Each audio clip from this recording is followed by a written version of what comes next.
Welcome to another edition of the Willie Bragg Show. I'm your host, Willie Bragg. I hope each and every one of you are doing well today.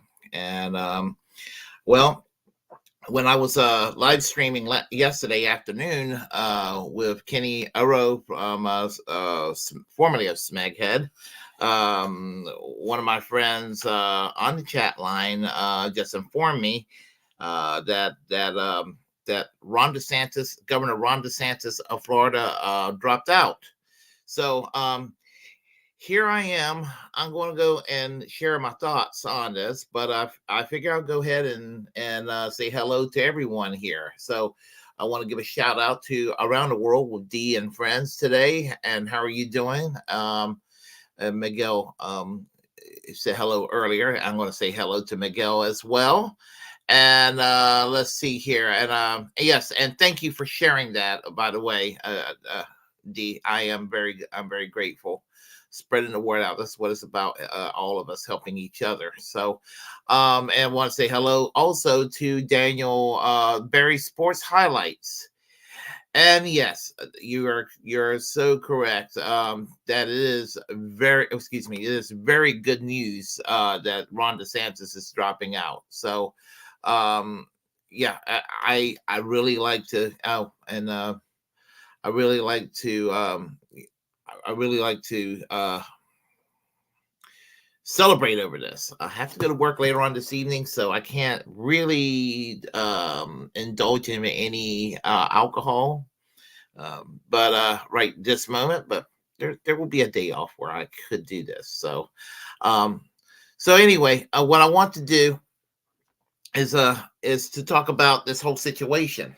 With the 2024 primaries, because it was it just you know last week or a week and a half ago, last week it was Vivek Ramaswamy dropped out, and followed by Chris Christie followed out dropped out prior to that, and a bunch of other lesser known irrelevants also dropped out. Your Tim Scotts, your Mike Pence, all pretty equally bad positions, and the people who are remaining right now looks like it's a two-person race between people with some bad positions. That's Donald Trump, and that's Nikki Haley of South Carolina. So it's not like it's getting any better. It's just you're just weeding out all the really, really bad people. And Ron DeSantis was probably one of the more toxic candidates running. I will argue to Trump's right, right now. So so what I want to do is I want to share my take on this with Ron DeSantis dropping out. So as I said, right now it appears that Nikki Haley is the go-to establishment candidate as an alternative to Trump. So what does this mean? This means that basically, where will all the Ron DeSantis supporters go to? And it would have been about the same thing if she dropped out instead of Ron DeSantis. Where will all the Nikki Haley supporters go to? Well, I think that pretty much it'd be divvied up, because with Ron DeSantis dropping out, a lot of them, he's basically the Elizabeth Warren to Donald Trump's Bernie Sanders. Not that I want to say that they're the same, but they sort of occupy that part. Donald Trump appears to be the anti-establishment firebrand to go to, just as Bernie Sanders was. The difference was that the Democrats were more effective about cheating Bernie Sanders. I suspect that's going to happen on the Republican side in this primaries. I think that the establishment are going to do everything they can to put a stop to Trump. So and so there is that. I think that basically most of his supporters, that's DeSantis, will go to Trump. So probably over half. And I would say that, when I say 60-40, I don't mean exactly 60-40, but it's a 60-40 scenario. About 60% roughly will go to Trump, and about the remaining 40% will go to Nikki Haley, because Ron DeSantis is he's sort of the bridge between the establishment Republicans and the Trump brand. And so, I have always said that Ron DeSantis is everything that I hated about George W. Bush, plus all the projection, real and imagined, that a lot of leftists and which they have reason to fear, and a lot of the shit libs, as I said, projecting against Trump, but lacking the comedy show. The man has a charisma of a blank handkerchief. That's Ron DeSantis in a nutshell. The culture war stuff that people like, but he just didn't have the pizzazz and the showmanship that Donald Trump has. Whether you like Trump or not, that's irrelevant. What's relevant is that when it comes to charisma, or the gravitas of reaching out to get people to support you, Trump is where it's at, and DeSantis is not, within the context of the Republican Party. And so there's, as I said, I mean, DeSantis knew this was a huge, he couldn't date. He's the David that was going to go against a successful Goliath, sort of speak. So, but I want to also, I will have some things to add about Trump and Nikki Haley and DeSantis, after I play a couple of videos with some comments on each one of them. So we're going to start off with a show called Onion Nuggets, which is The Amazing Atheist. It's Paul and The Amazing Atheist's younger brother, Scotty, and their take on the victory of Trump over DeSantis, and DeSantis dropping out after Iowa. So I'll go play that with no further ado. All right, give me a moment here, and we'll play it. He doesn't have it. He doesn't have that effortless thing. I think that's the new thing for politicians. They've got to have that like media literacy where they know how to meme, and they're self-aware enough to know how to be in public, because he just looks uncomfortable. The smile is forced. The speech sounds overly rehearsed. It just, he's not hiding the nerd. You lack authenticity, sir. That we wouldn't be able to get our ticket punched here out of Iowa. But I can tell you, because of your support, in spite of all of that they threw at us, everyone against us, we've got our ticket punched out of Iowa. Yeah, you got your ticket to the losers bracket punched, bro. Like Trump punched the ticket, bro. Come on.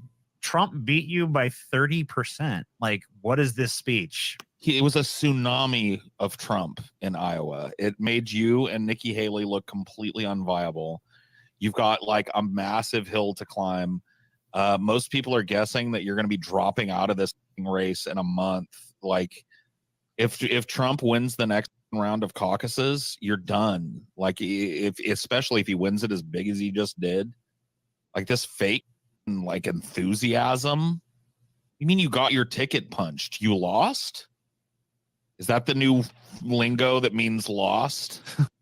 And this is, of course, they're referring to the fact that this is before he dropped out. And this was basically coping at this situation. And this is what they were talking about in relations to the Iowa caucus, the short aftermath. So context necessary.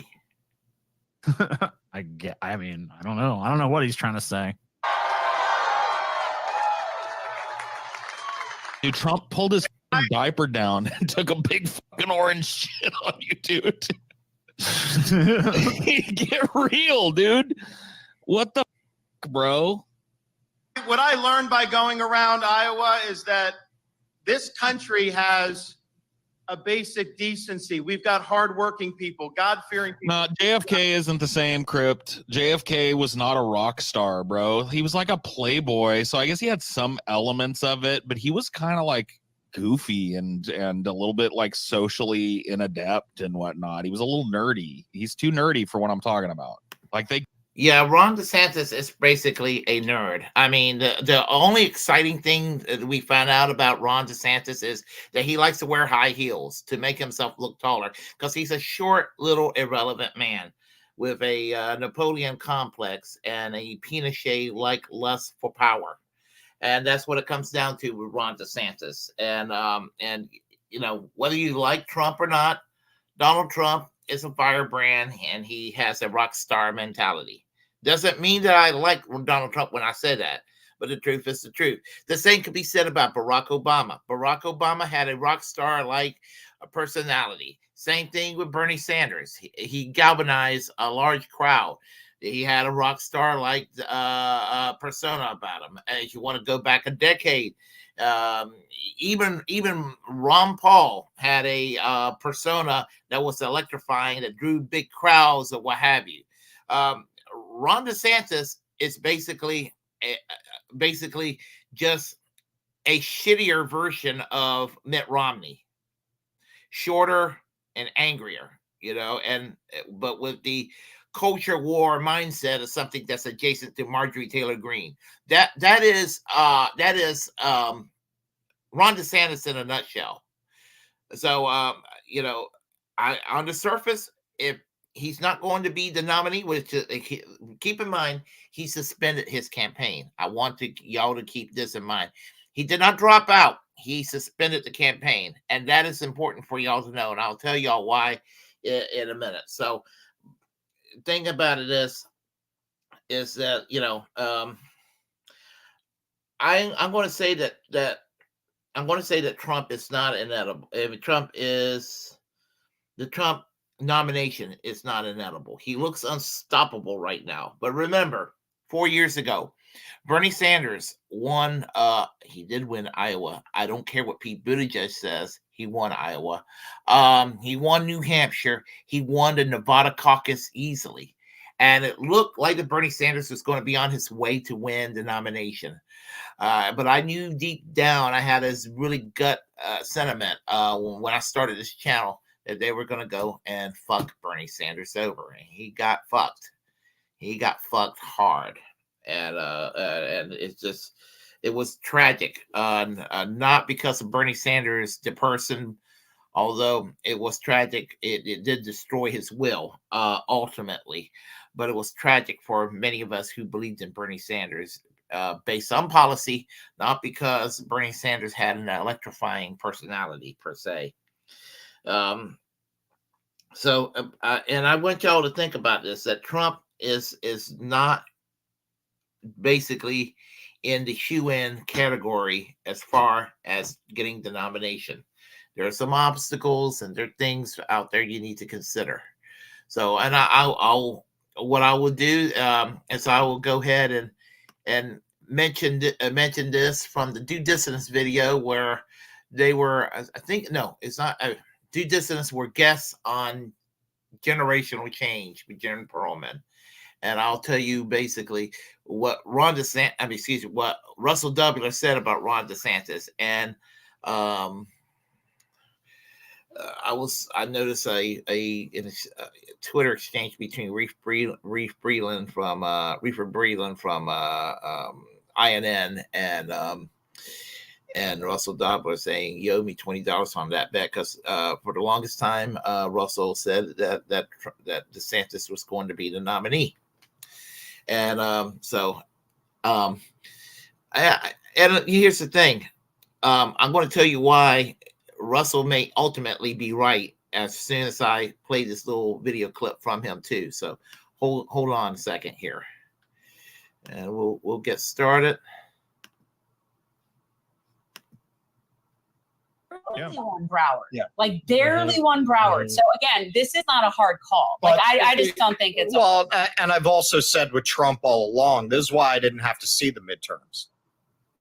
If they have to drug him and put him in a hotel room with a dead hooker, they are not letting Donald Trump back in the White House. You don't think? No way. Because I didn't think they would in the first place. They will whack that motherfucker. They didn't Let me see it tell coming. you.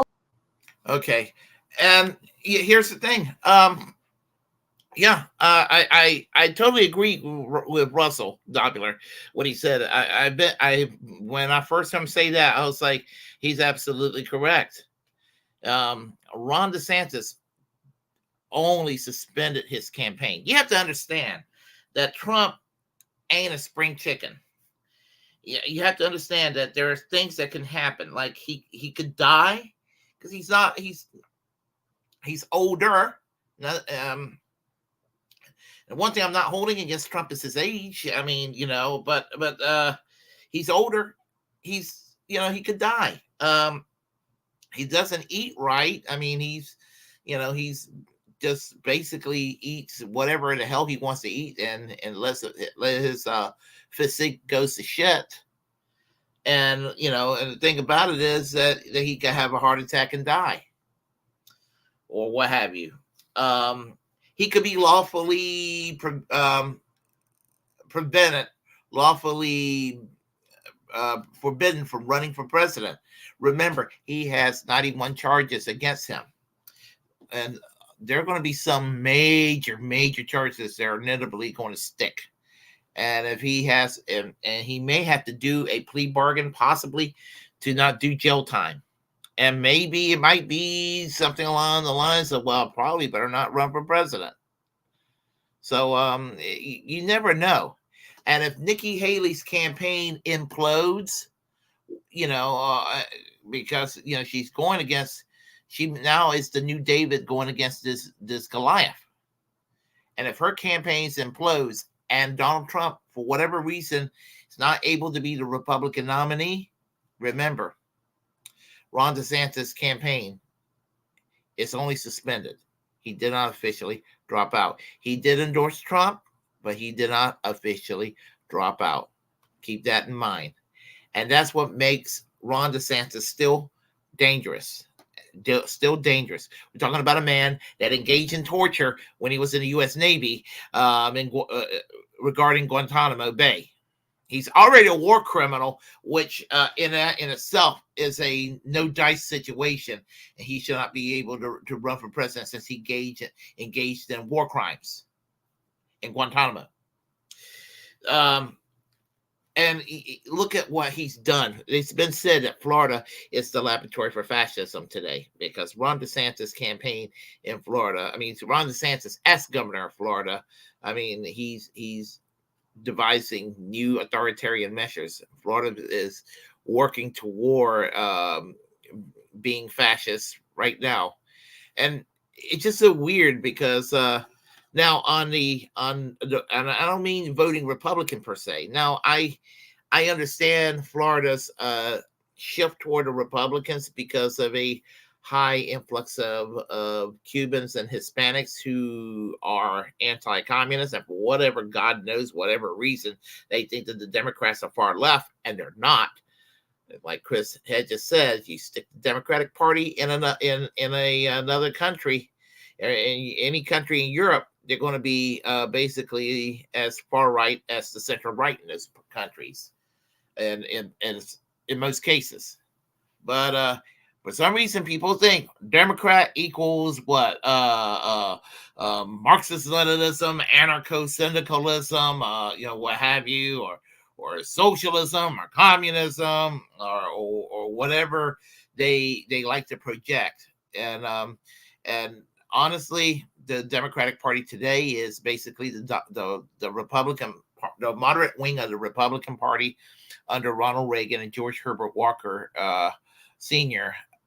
But they're pro-choice on abortion, and they're pretty cool with same-sex marriage. That's the difference. That's what the Democratic Party is. Now, I'm not besmirching them on being pro-choice and pro-same-sex marriage. I'm just saying that's like the huge difference between the Republicans and the Democrats today. They're both funded by Wall Street. They're both pro-war. They both do bad things, and no matter who gets into that Supreme Court, not even the Supreme Court argument you can make anymore, because what the Democrats put in, corporate attorneys and corporate judges in there too. And once in a while, once in a blue moon, even in a conservative leaning court, they may please you with a Supreme Court decision on, whatever. But more times than not, the Supreme Court takes reactionary positions because the appointees of these people, the appointees by both Democrats and Republicans, are not fundamentally good at the end of the day. And when people wake up to that fact, it's just not going to matter the Supreme Court's not going to matter until you have a viable third party in there that can have a say in what kind of a Supreme Court justice can serve in the Supreme Court. Of course, I've argued for term limits to the Supreme Court. Anyhow, and I would like to say that basically to fear Ron DeSantis. But we'd be remiss that we don't talk about Tim Black, because Tim Black had something to say about this. And I'll play you a little bit of Tim Black and comment some more too. So let me go ahead and do that, and we will talk about it afterwards. Outside of the 2024 GOP primary race. Hello, everyone. I'm Lana Zach. We have some breaking news to report now. Florida Governor Ron DeSantis has just announced that he is no longer running for president. That's crazy. I remember when everyone was saying that Ron DeSantis was the guy. Ron DeSantis, the governor of Florida, who had been when he got in, the one to beat Donald Trump. And now what we're seeing is that he only survived one contest. Only survived Iowa, and he is dropping out of the race before voters even go to the polls here where I am in New Hampshire. With all the money that Ron DeSantis wasted, he should have to explain why he dropped out. Greetings from Florida. The warmth of being home is a reminder why I've chosen public service. From joining the United States Navy and serving in Iraq to representing the people in the U.S. Congress. Wow, that speech. He seems pretty happy for a guy who just blew up his own campaign. Now, following our second place finish in Iowa, we've prayed and deliberated on the way forward. If there was anything I could do to produce a favorable outcome, more campaign stops, more interviews, I would do it. No, buddy, you're not the guy. This is horrible, guys. Even his concession speech stinks. Now, I don't think more of you is what the people are looking for, because if they wanted more of you, you wouldn't be out of the race. Winston Churchill once remarked that success is not final, failure is not fatal. Failure may not be fatal, but it sure is final. You're finally out of the race and going up against Donald Trump. So I want y'all to remember this. We should be grateful for the time being that Ron DeSantis is likely not to be the Republican nominee. Not that the other Republicans remaining in the race are anything positive, but we can temporarily sit back with a sigh of relief that one of the most dangerous people, one of the most dangerous reactionaries in this country, will likely at this point, if it remains the same right now, will not be president. And for that, I will be grateful. But don't hold your breath. I'm going to tell y'all that Ron DeSantis is not out of the picture. Because remember, he only suspended his campaign. He didn't officially drop out. Just remember that. So anyway, let's go ahead and talk to everyone here. All right. Let's see. This is going around and talking to everybody. DeSantis, how are you doing today? Let's see. Yeah, when it comes to the Supreme Court, I mean, I've been on the fence of whether we should expand the courts or not, because on one hand, the justices that either party puts in there are not all that great, but even if they were, it would be kind of dangerous, because let's say if Joe Biden expanded 4 seats into the court, and he was able to put in 4, let's say he put in 4 decent justices in there.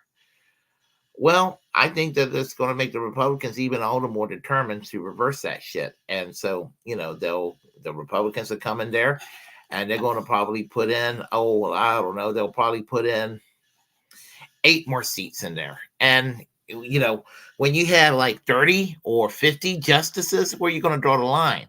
And honestly, that could lead to a one-party rule down the road too, if people are not careful.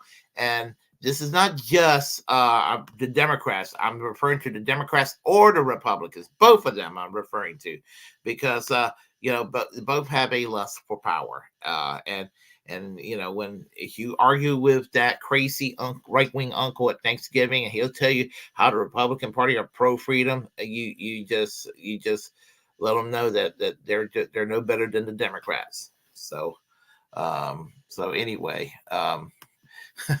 I didn't know Tim Black was still uploading videos. I don't watch Tim Black as much as I used to. I just started. I just watch a lot of podcasts in my spare time. But but I was back 4 years ago. I just started getting in tune with his show a lot. So a lot's changed since the days of the Young Turks. They're not just a thing anymore, and they're certainly not a thing today, for damn sure. Let's see here. Expanding the courts just puts more corporate stooges in the court. And that is so correct. That is so correct. And we have too much corporate influence as it is in this country. And we need to see that shit stop. So let me conclude by saying that if you like what you heard, press like and comment. Comment any way you disagree with what I have to say. Share any content you want on this channel. And as the First Amendment absolute, this is my duty to inform you to create your own platform and utilize it, because we are, in fact, the muckrakers of our time. Remember also to always reject corporate media, because they have nothing at all to offer us. And again, I'll reiterate this. Please subscribe to the Willie Bragg Show here on the Willie Bragg Show on YouTube, Twitch, Twitter, Rumble, Facebook, the whole 9 yards, wherever I have a platform. And always keep in mind to free Julian Assange, to free Palestine, to have free healthcare, and fight like hell for free speech. Remember these things, because that is important. So until next time, I'm Willie Bragg. I will talk to you very soon. Bye-bye.